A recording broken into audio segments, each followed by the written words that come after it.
Alors oui, justement, on rentre dans une phase décisive puisque l'annonce officielle d'une acquisition vient clore la phase que l'on appelle de pré-acquisition et vient laisser donc la place à la phase post-acquisition. La phase post-acquisition, c'est celle où on va véritablement mettre en œuvre les objectifs stratégiques, le plan stratégique, les objectifs de synergie, d'économie d'échelle qui ont été définis dans la phase pré-acquisition. Donc c'est le moment où le plan va se réaliser et la valeur va se créer. Donc, en ce sens, c'est vraiment une phase essentielle.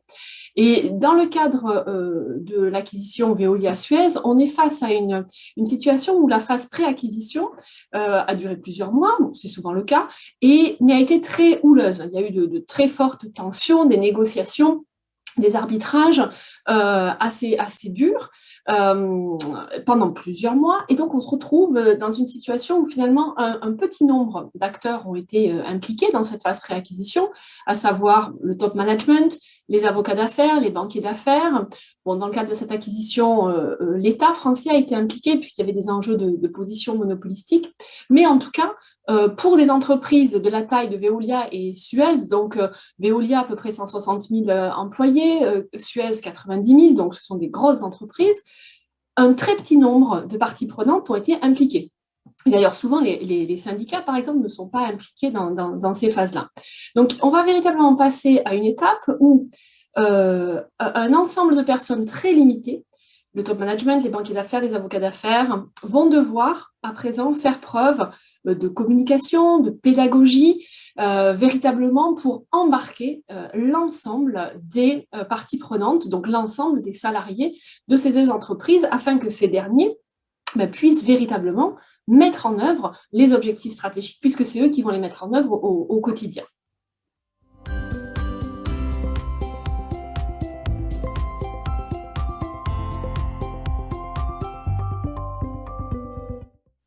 Alors, les enjeux d'un tel rapprochement sont multiples, multifacettes et très, très importants.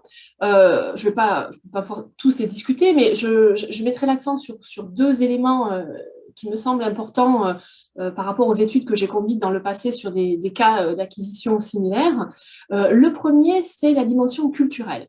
Alors, très souvent, on a tendance à penser que les acquisitions domestiques, donc, comme c'est le cas entre deux entreprises françaises, même si elles ont des opérations à l'étranger, mais globalement, historiquement, ce sont des entreprises françaises, généralement, on a tendance à penser qu'il y a une proximité de culture nationale qui va faciliter l'intégration, la coordination des opérations entre les deux partenaires.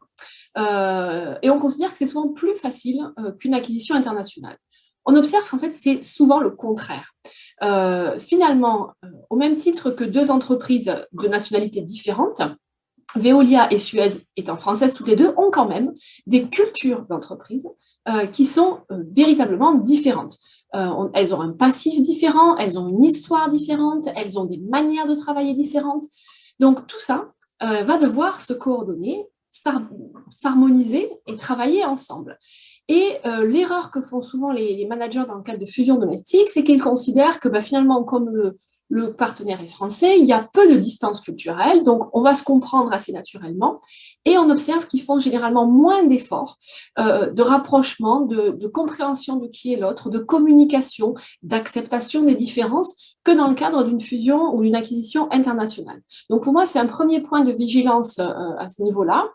La culture, bien comprendre qui est le partenaire, bien comprendre ses process de travail, ses approches, ses valeurs, ses normes de travail. Et tout ça, ce sont des éléments liés à l'humain, finalement, et à l'organisationnel, qui sont assez souvent négligés dans la phase pré-acquisition, où on va se focaliser sur les enjeux financiers, stratégiques, qui font du sens, évidemment, mais on n'a pas forcément toujours étudié en profondeur les différences ou les proximités culturelles entre deux entreprises.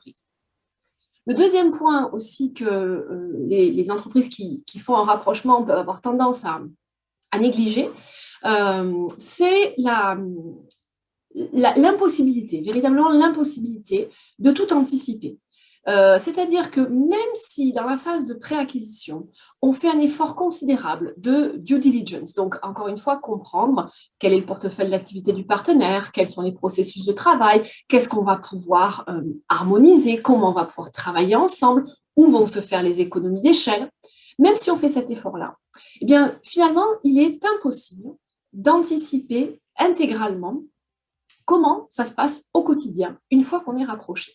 Et donc, mon point ici essentiel que je souligne, c'est on regarde cette impossibilité de véritablement connaître le partenaire, il faut prendre son temps dans la phase post-acquisition. Donc, ne pas précipiter les choses, ne pas aller trop vite et surtout vérifier en amont qu'on a du slack. Alors, le slack, c'est quoi, hein, un vocabulaire anglais qu'on pourrait traduire par avoir du mou.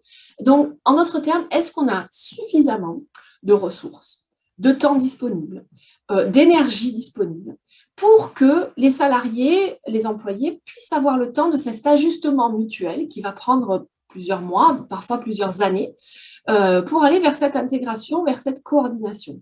Donc, si déjà, avant la phase d'acquisition, les deux entreprises sont en tension, si les salariés sont en tension, s'il y a peu de temps disponible, peu de ressources disponibles, peu d'énergie disponible, la phase d'intégration va être très, très difficile à vivre pour les salariés et pour les dirigeants qui vont se trouver face à des individus qui, même s'ils sont de bonne volonté, ne vont pas pouvoir continuer à faire ce qu'on appelle le business as usual, donc maintenir leur activité quotidienne, tout en intégrant et en faisant la place aux partenaires et à ces nouvelles pratiques de travail. Donc ça, c'est vraiment un enjeu essentiel, vérifier qu'on a en amont d'une acquisition, d'une intégration, ce slack, ce mou, ces ressources, qu'elles soient financières, humaines, en énergie, disponibles pour avancer.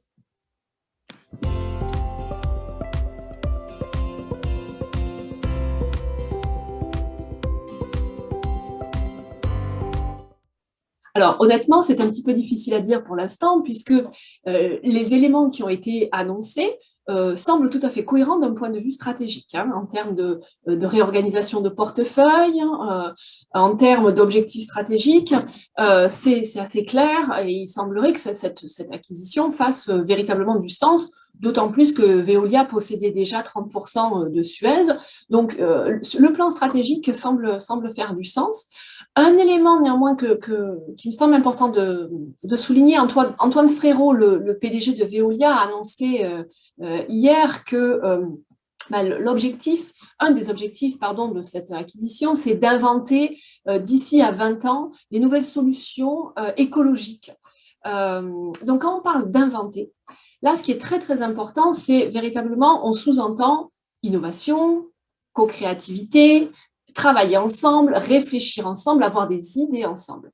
Et donc, ce sont des processus, encore une fois, dans lesquels la dimension humaine est extrêmement importante. Donc là aussi, un point de vigilance ou un point d'alarme a trait à cette création d'une culture commune, d'une envie de travailler ensemble, d'une volonté de coopérer pour justement pouvoir mettre en œuvre ces synergies qui sont très ambitieuses. Hein, devenir le champion mondial de la transformation écologique, c'est un objectif très ambitieux qui doit être soutenu en interne par un travail véritablement de communication, de compréhension en toute transparence et en toute authenticité sur que doit-on faire, nous, employés de Veolia et de Suez, pour mettre en œuvre ces objectifs. Donc là, vraiment, finalement, ce que je disais au début, passer de la phase pré-acquisition, là où on définit les objectifs stratégiques, à la phase post-acquisition, là où on met en œuvre. Et c'est véritablement dans le détail, la précision, l'énergie que l'on va mettre dans cette mise en œuvre que les objectifs stratégiques ambitieux vont se réaliser ou pas.